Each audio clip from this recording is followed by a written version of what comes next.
Alright, so it's after work, after dark. I managed to get an inspection scheduled for Wednesday. It is currently Monday, December 4th, so that's in 2 days.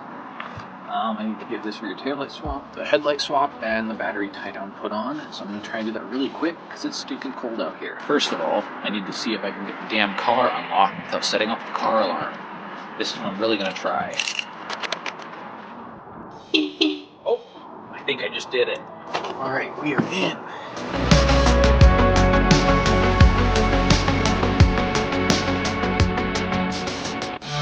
Let me show you what I've been looking at here. So that is what I think is the turn signal bulb. Because if you come out of the car, it's right there. But if you look in here, there's no tail light bulb. I don't know. I gotta look it up. I have learned that you must remove the tail light to replace the bulb. I'm gonna pull this thing over to the other driveway because apparently I need tools to replace a tail light bulb. Alright, I want to change the venue later.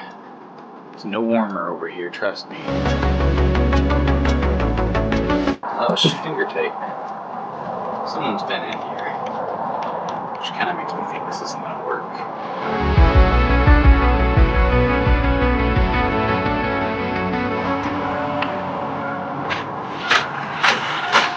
I would call that a success. Let's put this thing back in here and actually use a wrench on it this time.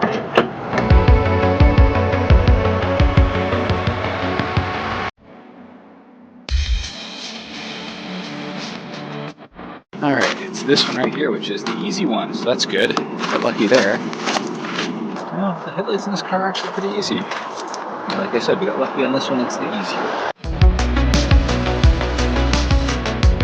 It's got a sort of blue tint on it, almost like it's supposed to be one of those bright white lights. I don't expect we have that anymore. This is just the cheapest one I could find. I think it cost me like $5. They seem to match. Well, as I was finishing up there, I quit recording. This is an issue I've been having with recording with my phone. Anyways, I got the light put in, it worked great. I don't know what great, but it worked. And then I got the battery tie-down put in, and then that's about it. There's only one more thing I need to do. I need to put up my temporary tag on the top of the driver's side rear window. And I've got the fancy-ass piece of paper. $8 this piece of paper cost me. And let's see how that looks. Not bad. Not bad at all. Well, I didn't go too bad. I thought it was going to take quite a long time after I learned I had to pull the taillight, but that also gives me confidence to actually pull this thing off and dry it and reseal it. But I'm not doing that now. I want to get it inspected. I'll keep you updated on what happens Wednesday. Hopefully they're okay with that hood issue that I still have. I'll let you know how it goes. I just took the Outback for a short little test drive on the freeway, and it drove really well. So all's looking good for Wednesday. I realized I probably ought to get rid of this ACAB sticker before I go have it inspected by the police tomorrow.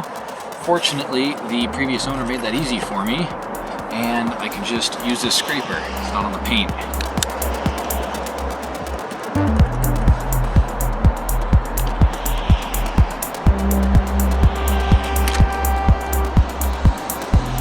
Like I said, easy.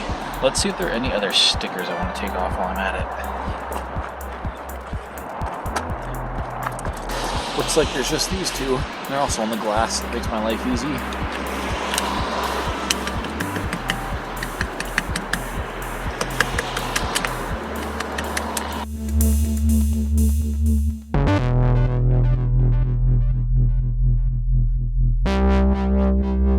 Alright, well that wasn't too bad. I made it to the place of inspection. So yeah, this place is about a 20-minute drive from my home. I'm not going to record the actual inspection, but I'll let you know how it goes after I pass.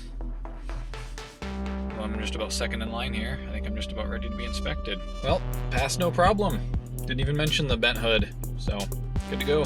Let's even stop at the DMV today and just get this taken care of. So I just got back from the DOL, and the Subaru Outback is now street legal. If I put it on my insurance, I could go out and drive it today. I was going to do a cost breakdown here before I find some bolts for the plates. So the initial cost from Copart was $1,147, and that was after all the fees and such. I think my actual final bid might have been $1,010 or something. I had to pay $40 for my friend's gas to go get the car. The two fenders, two door cards, and other stuff from the wrecked car cost $50. And then I have another few parts here like the battery and the tie down for about $100. Then I had to get that stupid bill of sale notarized for the fenders because they want to make sure they're not stolen. And then I just paid $233 in registration fees. And that brings me up to a grand total of $1,625.85. However, the cruise control lever is broken, so I got to replace that. And I think there's some other minor issues that need to be addressed with it. So I figure I'll be, what, $1,700 by the time I'm done with it, which, yeah, it's not too bad for a functional car, but I don't think I'm going to be able to sell it to make any money. If anything, I'm just hoping to break even. But I'm going to keep it for, you know, a few months here. Leah might learn to drive manual with it. It's a little more normal than the Loyale. Anyways, I'm going to head over and try to throw the plates on this thing. Your ears will be very happy to know, and my neighbors will be very happy to know, that I figured out the alarm system. It was simply a dead battery. They happen to use the same battery as a tile, actually, so I just swapped one over and then ordered some new for the tile, so this works for now. Hey. I also figured out how to turn off the horn, so now it doesn't beep when it unlocks. It's very nice. Anyways, I need to go find some bolts. Welcome to the bolt zone. I need to get a better box for these, but let's see if we can find something. There's one, two. Well, the bolt zone was not that productive. I think there might be a few more self-tappers over where I had all the Subaru parts, so I'm gonna go check that next.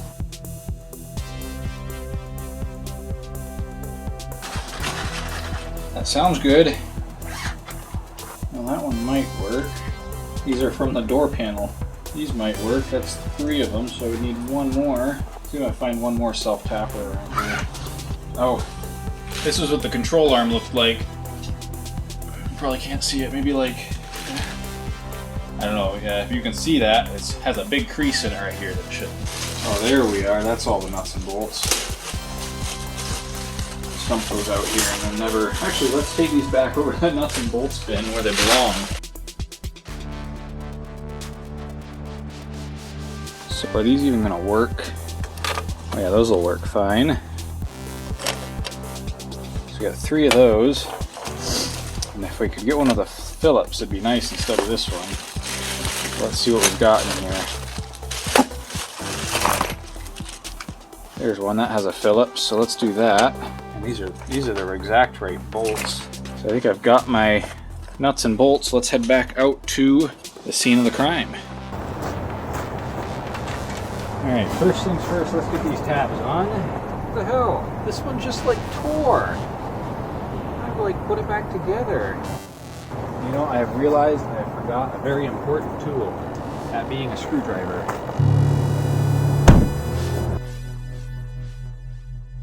Oh, I forgot to mention in the price breakdown earlier, I did not have to buy new plates. I had some that I neglected to use for the Loyales. So these are actually the Loyales plates originally. You know, I've always wondered why the license plate bolts are always so weird and mismatched and stuff. Now I know why.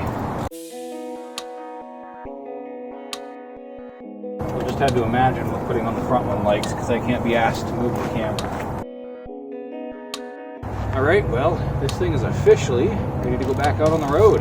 The most important part of this, though, for me, was the learning, though. So I wanted to start with a cheap car, or as it ended up 2, and just kind of figure out how the process went.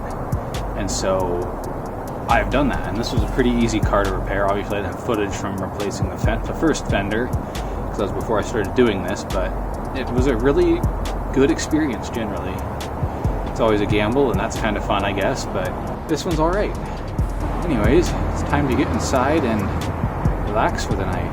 Oh, and just one more reminder, it works! Another frosty morning in Spokane Valley. I've got the cruise control stock ordered for the Outback. I'm not sure I mentioned that yet, but the cruise control stock is completely broken. Seems like it should be a pretty easy replacement. We're using manual camera mode this time, so I should be in focus. Today is December 9th. It's about 1:00 p.m., so it's been a productive morning of gaming. I've got a new cabin air filter for the Volvo because it sure as heck needs it. It was a smoker's car, which is honestly the worst part about this car. And then within this box, there is the replacement gas flap door hinge. We're gonna get started on that. All right, so this was the issue with the gas flap. It's gonna be hard to show you here, but you'll see on this one, which is the new one, there's that little clip right there, right? So it goes on here like this. There's that little clip. But on the old ones, that clip is broken off. And what happens is that clip holds this spring back behind it, and that forces the door closed. From what I assume, I don't know, I'll update you once I have it installed. From what I hear, it's kind of a pain to pop it out of there, so we're gonna see how that goes.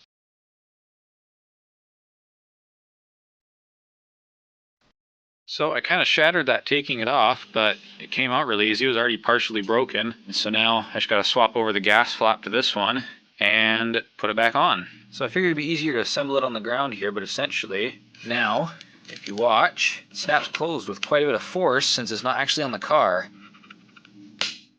Yeah, there we go. That's what holds it closed there. So these have little pins on here, like this one's the most obvious here. And then they go through here and push out these things. So I was just tapping on this one to push it through and it just snapped off. Maybe you're supposed to break them off and then push them through? I don't know. I'll see if I can get this on though. So one YouTube video later, I found out that they often snap off like that, and you should do that intentionally and then turn them around and insert them the other way.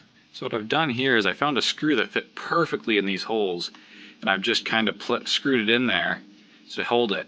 And honestly, if I had 3 more of those, I'd probably just install like that because that holds awesome. But instead I had to deal with these stupid little plastic pins. What a dumb design Volvo's got going here. Alright, I got it in. I don't know what I would have done without these screws that I found in my bolt bin to hold it in while I fiddled with these stupid plastic pins.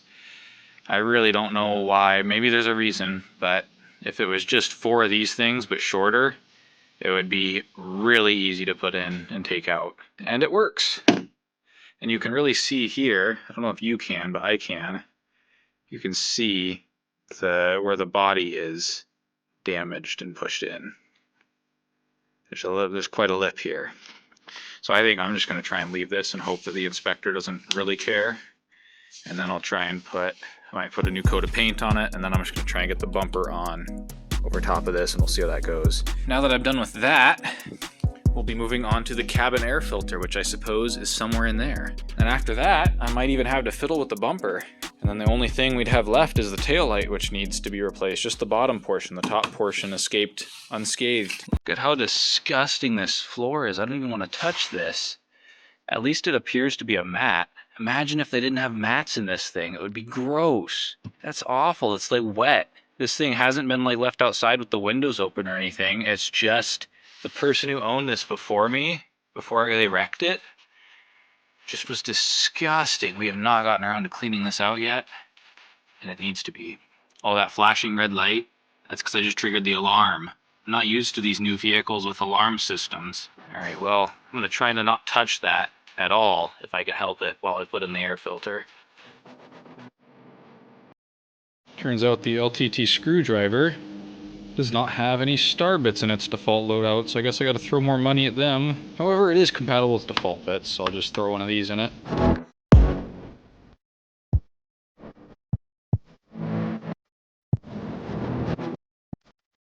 Well, here's our difference. I'm really hoping that this little flap here doesn't cause us any issues, considering it's on the wrong side on the new one. It's also interesting that the new one has a lot fewer fins, which I would think would be a bad thing, but I don't know, I'm not gonna go return it or anything now I have it. Let's throw her in. I'd initially pointed out that this flap was different on the new one, but also look it's about, I don't know, a couple mil thicker, and it's also just a tad bit wider. Well, I'm gonna spend a few minutes seeing if I can get this bumper to go haphazardly on. However, there's a lot of like this styrofoam here, and there's that plastic piece. There's that styrofoam. I think there's probably some more over there. So I don't know, it's kind of going to be like a puzzle. We'll see what I think. I also don't know if I've mentioned this yet, but there's this wire that comes out of the car right here. This is for the parking sensors. So I have to get some new parking sensors and figure out if I can replace them into the bumper here. Actually, there are some in here, so maybe I just need to get new connectors. So this piece goes here, but I don't know what this metal is for. It looks like it needs to be grounded or something. And I first thought this would go into here, but it doesn't fit, and this is obviously for one of the parking sensors. So I'm not sure where this gets grounded to. This would probably be the biggest benefit of taking one off of a car, is that I could examine how it goes, so I could put it back easier. But this is a heck of a lot cheaper, and I don't have to go find another car, so I'm gonna mess with it a little longer. I found the connector. It is right here. That's what that little metal sheet connects to.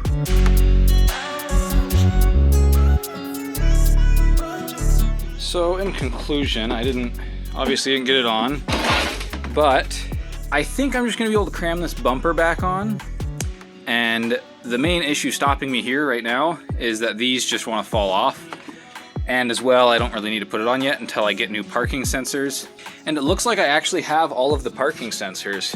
Here's the fourth one right here. I don't know if they work, obviously, but I have all four. See, there's one, there is two, and there is three, and there's the fourth one.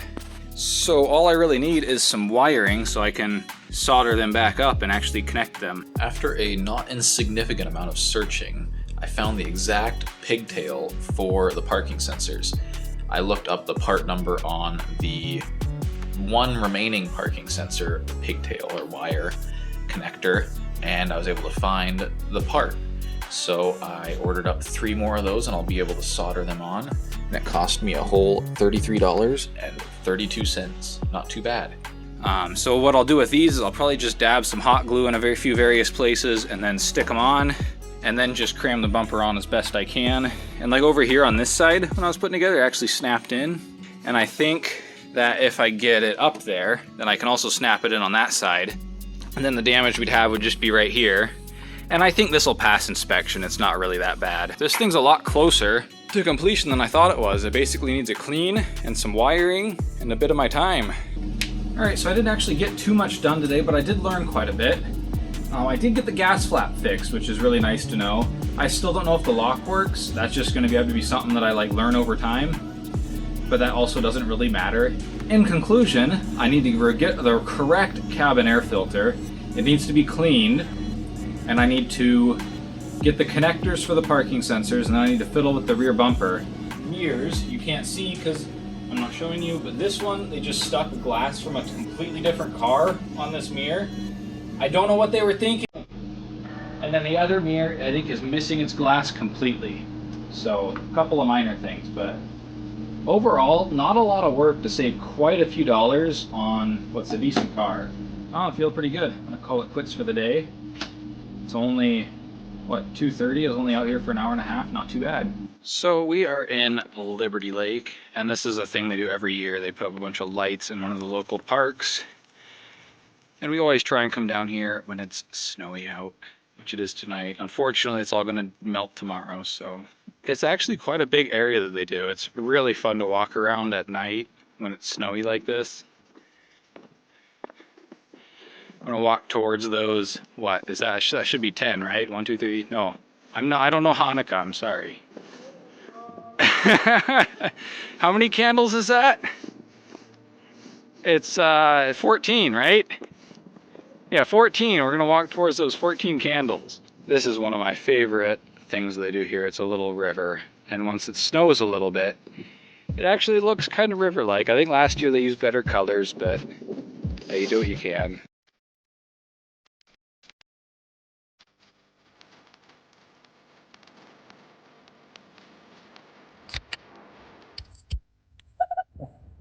Good.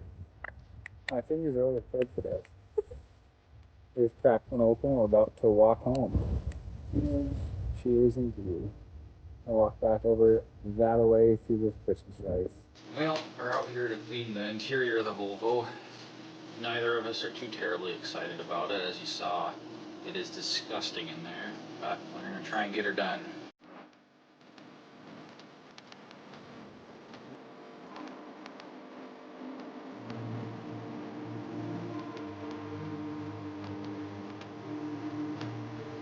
So what I've got going on here is that some moron decided to put the wrong glass on here. It doesn't line up in the slightest, it looks awful, and it's just overall shit. I mean, I prefer they just did with what they did with the other side, which is not replace the glass at all. But here we are, and just try to get it off.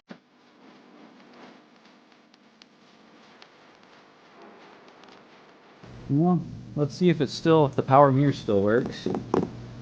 Yep, that seems to work still. I have no idea if the defrost works, but we'll have to find out about that later. Well, that went a lot better than I expected. I'll probably spend a little longer trying to get some of this tape off, but it wasn't too bad. I just used the screwdriver to pry it off, and I didn't even break the glass, so I'd consider that a win. Oh, here, I should show you what all we found. So I found this can. I must say they have good taste. I love this stuff. It's been in there for a while. It's starting to turn silver. I found this unopened bottle of Gatorade. Let's see, expiration date. Oh, August 2023. It's only a few months out. Let's see.